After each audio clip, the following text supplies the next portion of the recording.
Crap. I have the volume in my. Okay, there I am. Guten Tag. Hey, none of that talk. What? None of that talk. It's what I tell my wife all the time whenever she speaks German too. Only I'm a lot meaner about it. This is America. We speak English here. Mann'y just lost us the last like 5 people that listen to us. We have like 18, I think, so we're all right. Okay, yeah, that's true. Hey, thanks to the final 13, you guys, you guys are the best.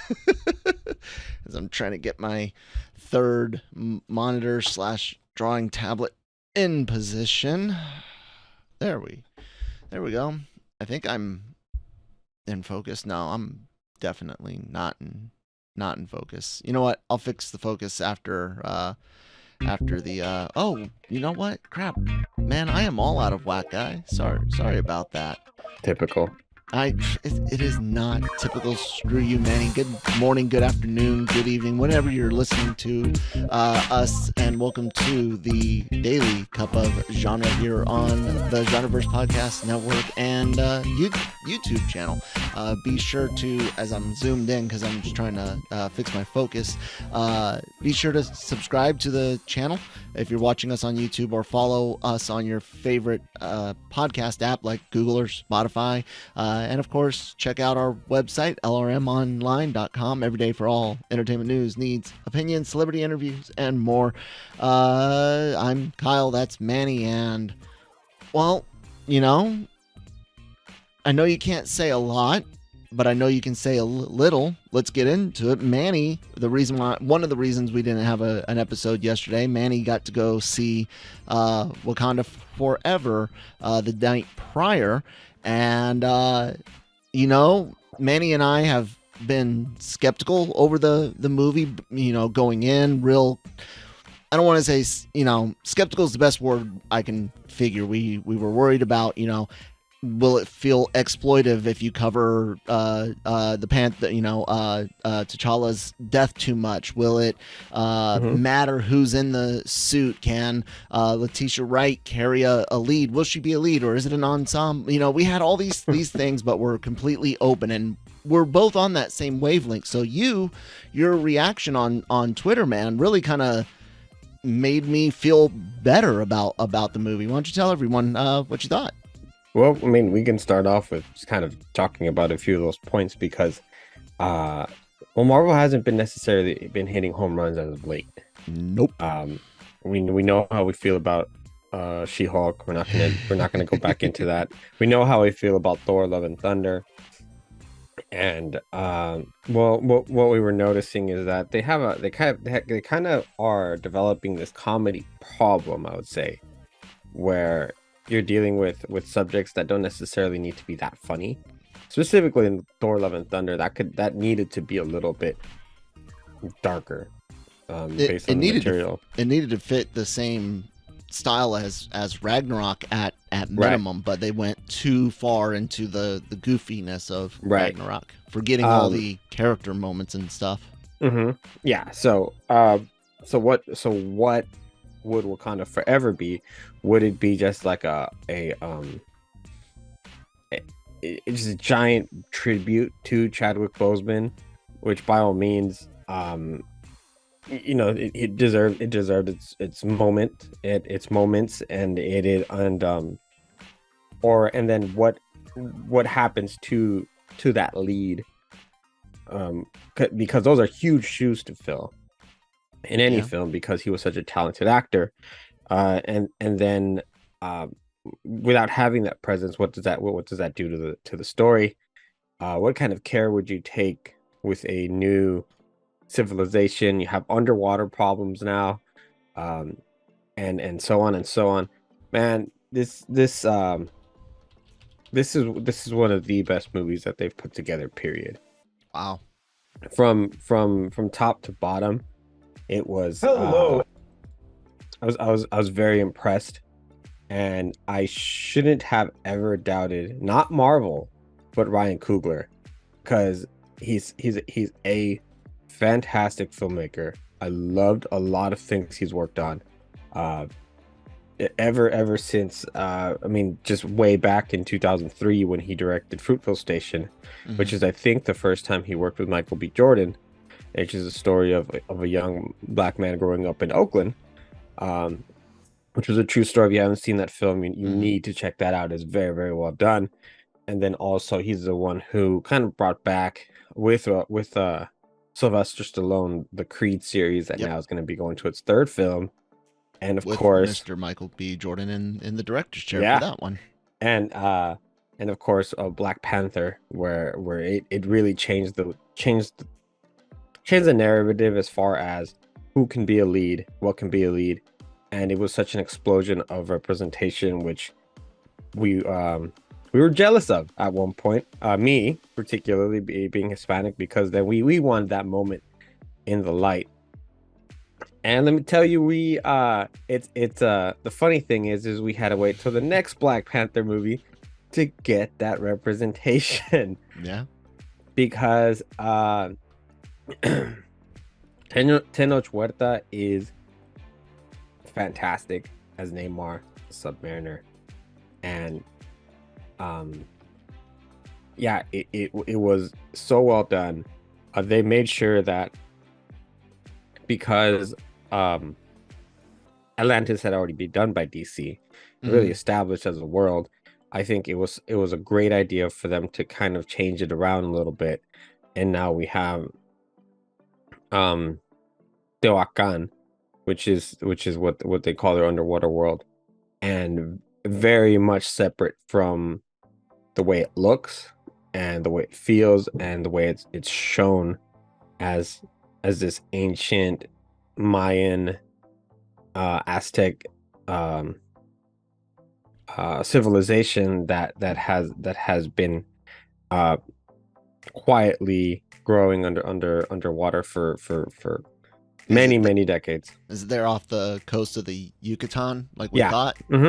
Yeah, that's why it's got that blend of kind of where everyone's kind of confused on what's Mayan, what's Aztec, and in that area, that's where you had a lot of blending of the different empires and groups and stuff like that, and it was very unique because I was always wondering, like, when everyone's talking on the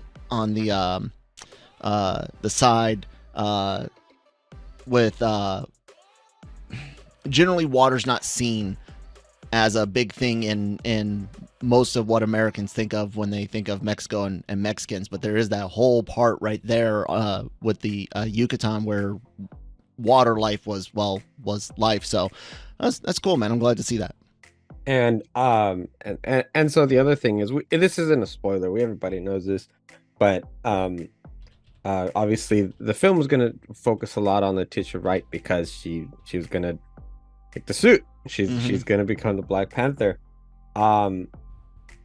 And I'll be honest with you, and I think we've talked about this. We had our huge doubts that she can carry a film and she could carry that mantle. And let me tell you, I got no doubts now. She could. Is she a straight lead for the film, or is it like more like an ensemble? Out of curiosity, doesn't take anything from a great performance. I'd say she's a straight lead. Cool, bravo! I'm excited about that. In my opinions, the two leads are actually the two most important people in this film, which would be Letitia Wright as Shuri and Tenoch Huerta as they call him in the film. It's funny because the name that we know him as Namor, but officially they call him Namor, and with more of a Hispanic accent, which was really cool to hear. And then they also call him Coogler, which was more of a traditional kind of Mayan name of the serpent god. Lots just so good. It's a little over 2.5 hours, so know that. That's crazy. And yeah, I think being with how unhappy I've been necessarily with a lot of products as of late, I was going in very, very critical, very, very ready to prepared to be angry and hate it.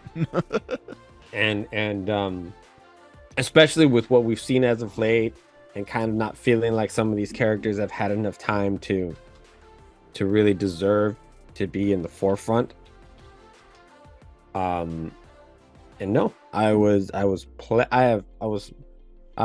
wrong because these weren't. It's not like I was saying it was going to be. I was afraid. It was more feeling like it could be this way.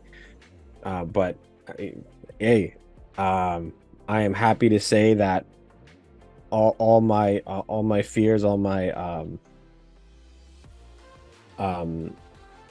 any doubts that I had were put to rest, and I would love to see Ryan Coogler continue to make films like these, because he puts the characters first. He puts the people behind the masks, behind the suits, behind the whatever. He puts them first, and because when those people behind the aliases matter, then it elevates anything they do, as far as a hero or a villain.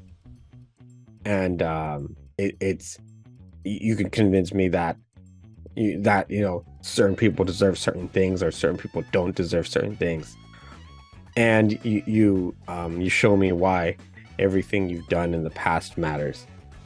Yeah, it's that simple. It's, man, I can't wait to see it again, I'll tell you that.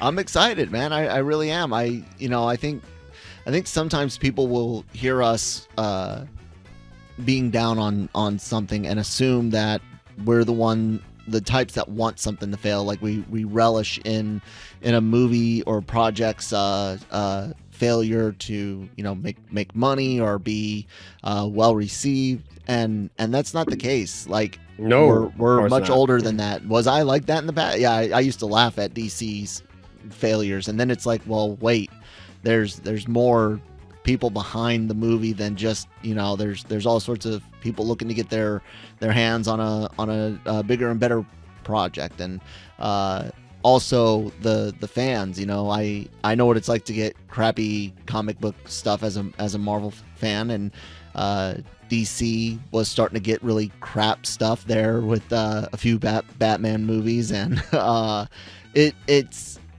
matured past that, so we're always hoping to be wrong. Calm down. I did somewhat. We're always hoping to be wrong on things like that. Yeah. Oh no, yeah, absolutely. Everyone does better when things are great, because if things don't do great, then what happens is we don't get it anymore for a very long time, which is why you and I are always talking about supporting things, especially being that we are the capitalist pigs that we are. We're saying, hey, if you can do it, buy some merch, go out and see it in theaters, buy a DVD, get a physical copy, or a Blu-ray. Sorry, DVD almost might be sounding old now, but yeah, it's always good to see things doing well. It's good to see things back on track. We want to have those same feelings that we had a couple years ago with Marvel films. Oh God, I would love to have another in-game level experience. I just don't know if that could ever. I don't know. I don't know if that can ever happen again. The same way that we probably won't ever have that feeling again of an Avengers movie when we first saw them fighting in New York. I don't know. Oh, okay. That's what you. Yeah. I don't know, man. The closest chills actually that I've gotten in a long time, which is very strange because I didn't realize how attached I was to the character, was Superman and Black Adam. I did not realize how much that character meant to me until he appeared back on screen, and this is full on knowing that he was going to be on screen, and still it produced an emotion, and I was like, oh, all right. I was like, I didn't realize it was that important. But yeah, there's certain directors I think that should have control of things. I think Ryan Coogler, I will vouch for him for anything, but I just don't know if he would he would even want to do any other Marvel project. Well, that's one thing I was going to bring up. There's been a lot of fan, not casting, because fan staffing. Like, I don't know what you call when you hire a director. So we'll get. It's not fan directing. That a lot of people want him to do Secret Wars. What do you think about that? The thing, I don't know if he'd want to do Secret Wars. Like, I understand how personal this project was to him when he started doing it, and of course that's why he'd do the sequel. Based on the types of film he's done, he's very much into specific stories, as far that he can really like deliver a very, very clear message. Very almost the film's been very personal. Mm-hmm. Which I'm not saying they're not to other directors or anything like that, but something like a Secret Wars, the issue is you are gonna have a ton of micromanaging because there's so many elements that are gonna be put together. So it's gonna take somebody who you can almost push around a bit. Yeah, and I'm not sure he would want that. Hell, I don't even think there's a lot of directors who would want that. Yeah, I think the it's funny because we can, like, I can say that from here because, and at the same time be like, who would be crazy not to want to direct an Avengers movie? It's like actually a lot of people because their film. What if he did something that would allow him to still tackle something relatively bigger in scope, versus having a team again versus a smaller lead cast. What if he did the first MCU X-Men movie? Sure. Yeah. Whatever he wants to do. Yeah. I'm game. I'll tell you that right now. Do you have anything in particular in mind you would like to see him tackle? Not necessarily. Any producing the Ironheart series as well? I think he's got some sort of credit. Let's see. Dead Air. He is. He's executive producer for it. So he's definitely keeping his toes in the water to keep a temperature check going. See if he hops onto anything else. Here's something else that's really interesting that I kind of wanted to bring to light, because I get this little spotlight for we get this spotlight for a little bit. I was scrolling through Twitter, and it was TikTok, sorry, and somebody made a point to the way that a question was framed to Tenoch Huerta at the premiere of saying how does it feel to be to now transition into this type of spotlight. And it was interesting because I guess what some journalists had noticed is that there's a lot of people who, as they were interviewing him, were saying, how does it feel to finally get your break, or to finally arrive, as if he hasn't done anything else. And it's so and it's the same thing, and they were mentioning this because it's the same thing with some of the actors in the first Black Panther film, or even in they also brought up Shang-Chi, where right, sorry. where I thought you looked in the mirror, and then and these are actors that are established, that have been in a ton of movies and are very well recognized by their communities, but not necessarily general audiences. Mm-hmm. But to say that they have quote unquote arrived just because they're in a Marvel film is so disrespectful. And you have to understand, like, no, these guys have been doing a ton of stuff. You probably, I'm not sure if you ever watched it, but Tenoch Huerta played was in Narcos. He played Rafael in Narcos. Oh, okay. I've seen some of Narcos. I did not watch all of it, so I can't remember if I've seen the character or not. But Yeah, so he's one of Rafa's one of the main shoot, what's his name from Andor? Um Oh, crap! Now you made me mess that up. uh Diego um Luna. Diego Luna, thank you. It's too early for me, guys. It's not even 6:30. It's barely 6:30 here. Yeah.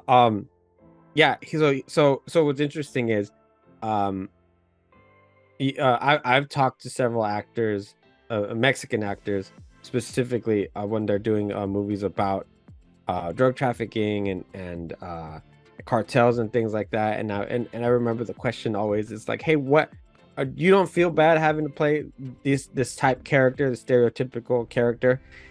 And some of them, what they would tell me, and I've mentioned this before on the show, is our time's coming. Don't worry about it for now. We're gonna take the roles that we can get. He goes, but just like we're seeing a rise in African American films, we're gonna see that rise in Hispanic films and things of that nature. And I think with this role, with the showcasing of the culture that we've been wanting, I think that's really what I love the most. Was I was like, all right, we're here, guys. We're really here. And I was afraid that it was going to get pushed to the side a little bit because it's obviously a Black Panther film, but Ryan Coogler gave Namor his civilization and that story enough time to breathe and enough time to develop to really establish themselves as a presence in the MCU now and maybe for a long time. So that's great to hear. I mean, we've talked about it, like you said, on the show countless times, and to finally see this being executed well and received well. You're not the only one to have had positive reactions on Twitter. Nick and I talked about other reactions as well as Mann'y's on Marvel Multiverse Mayhem, which you guys can find here on the Genreverse. Yeah, man, it's good. It's great. Hopefully it leads to some more. I'm hoping it really leads to filmmakers looking at that world and looking at the reaction of people have of that world, and maybe other production studios saying, you know what, we can do more with this culture. We can do more with this ancient civilization because it's really cool, and we can get a couple more films out of it. I don't know exactly what. Just don't let Mel Gibson do another one. But something there was some messing around with time and location with that one, man. So the sequence of events did not add up. When that boat arrives, that's the wrong completely. Yeah, anyways, carry on. Right? Yeah. So yeah, that's all I'm saying, because I was a fan of his work since beforehand, because I've seen him be, like I said, in Narcos. He has this one movie that he did.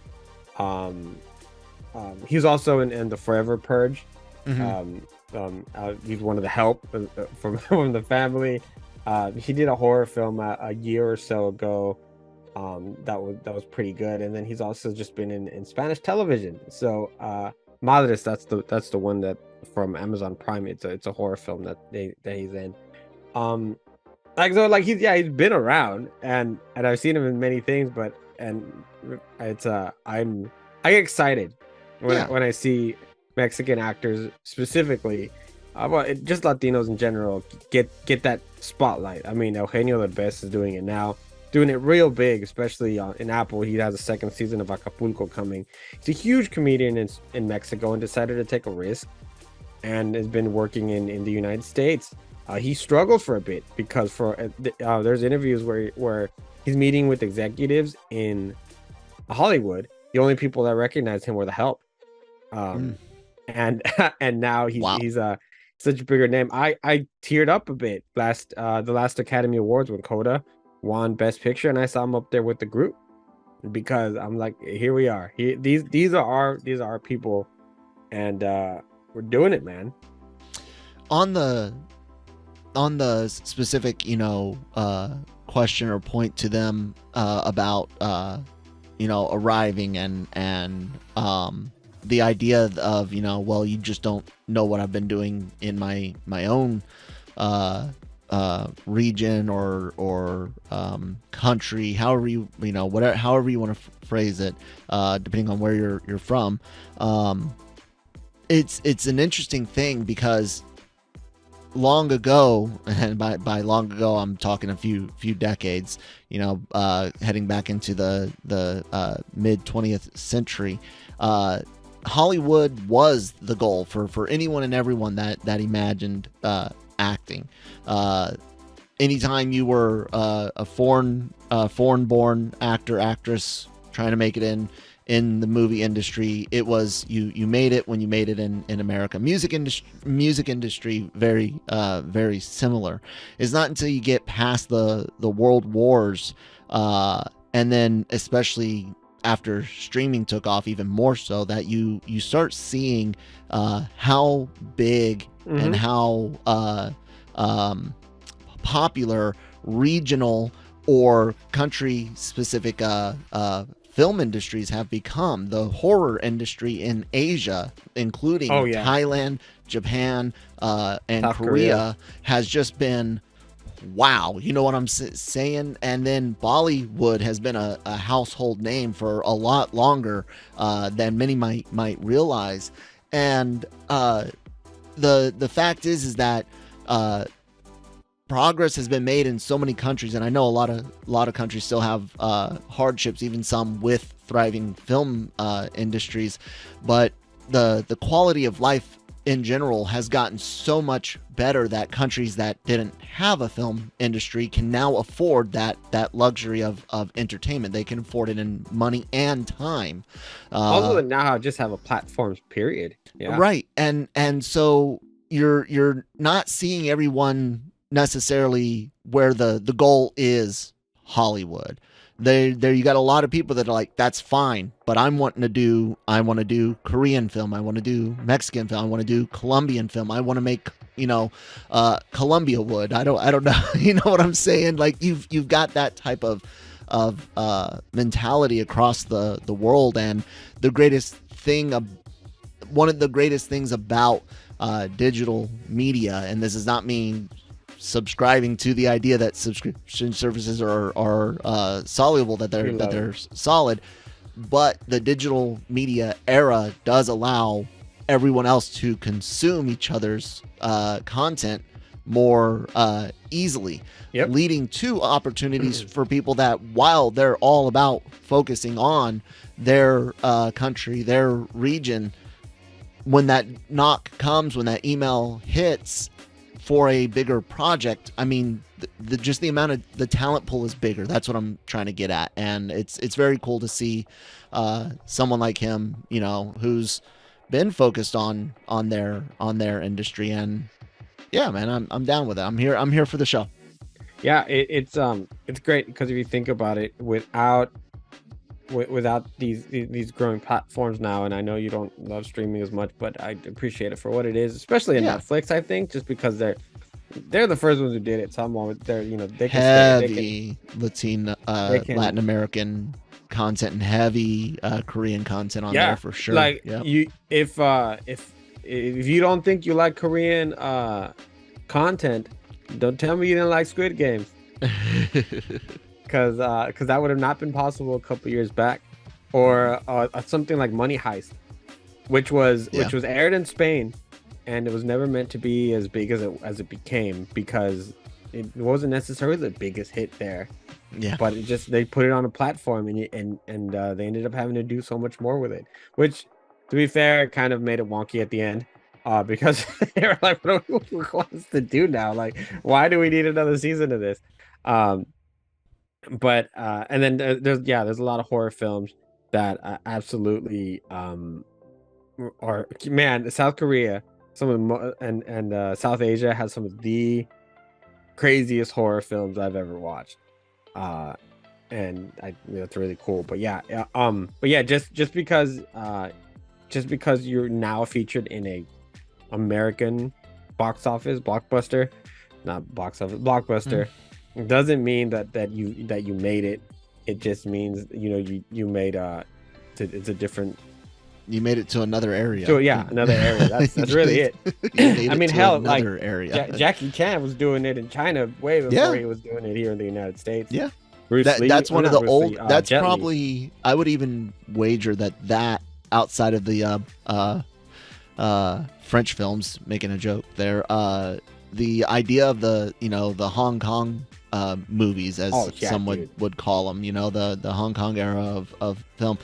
I mean, I grew up watching all of that stuff. I mean, yeah, and then of course the other side of that from Japan, and all of it got lopped together as one, whether it was Japanese, Chinese, or Korean. Yeah, man, it's the joy of entertainment. It's why the Daily Cog and Breaking Geek and everything else here at the Genreverse exists. Is we love to be told stories and be entertained and talk about these experiences that we've had that connect. I've never met Mann'y in person.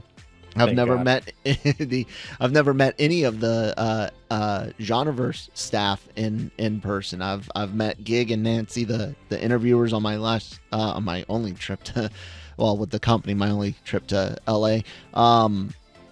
But we're all connected by this appreciation of one or more geeky pop culture franchises or properties, something that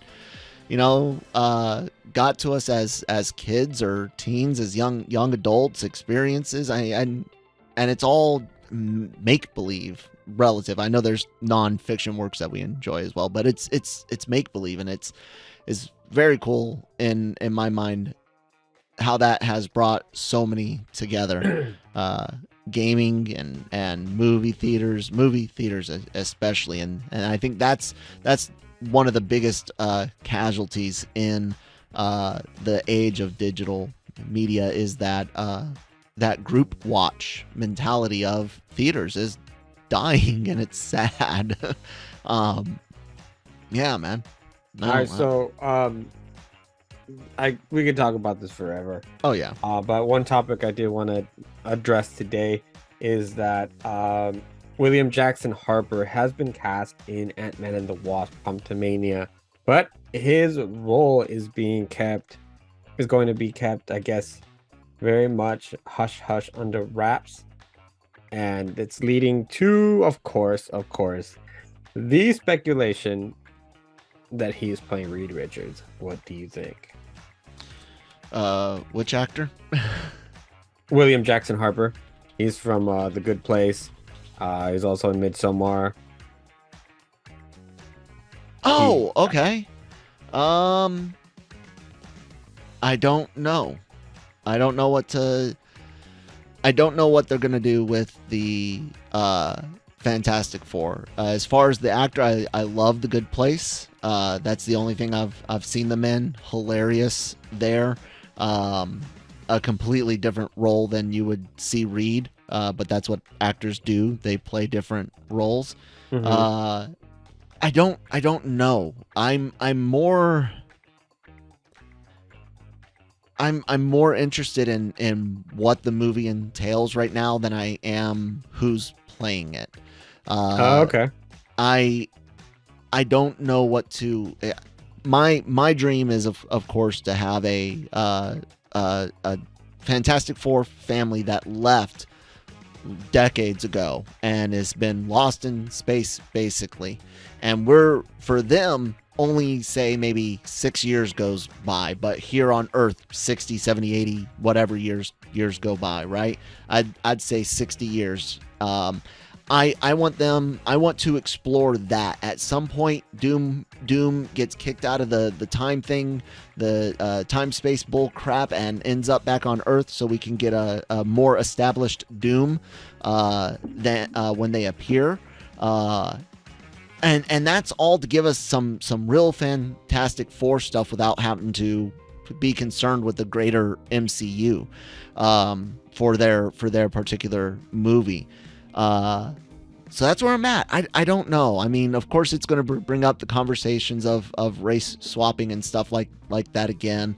And, we've discussed what went on with Michael B. Jordan with the Fan 4 stick, or however it's pronounced, jokingly.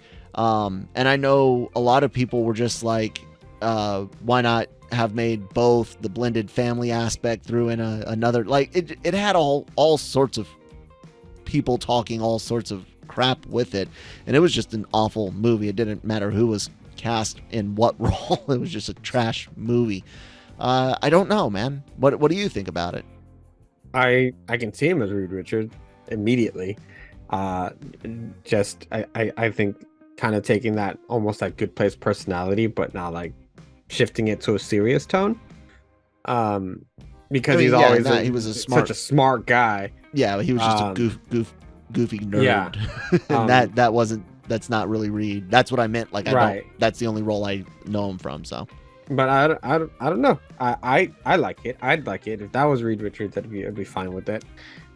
Yeah, we'd see that. We'd see that side of Twitter again, of course.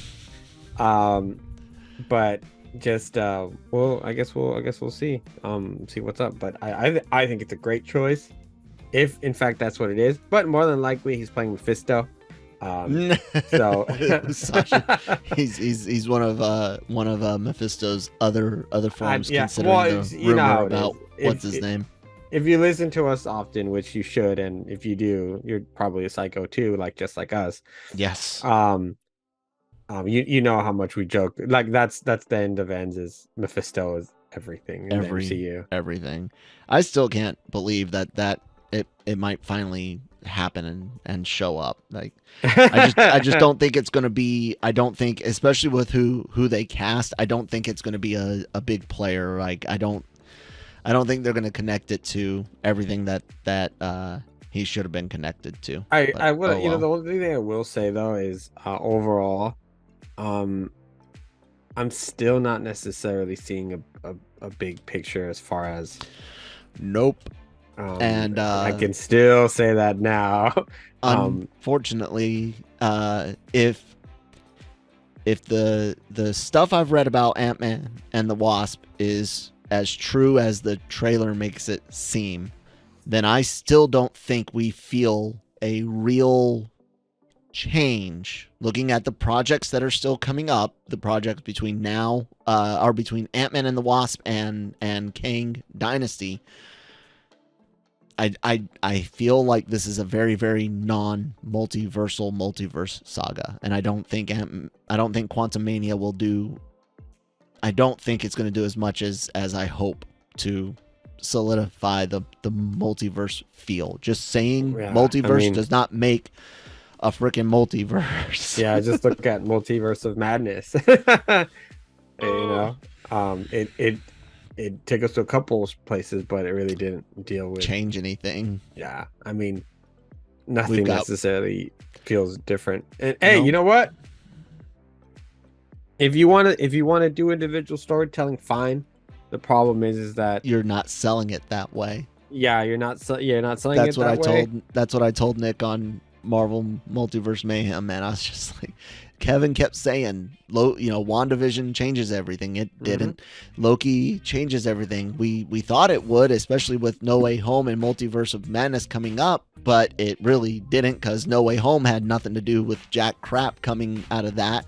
And then we thought that would play into Multiverse of Madness, and it didn't, because it was actually supposed to come before No Way Home, and it didn't end up that way. And the whole thing's been a rotten mess of, it's the multiverse, changes big stuff and nothing.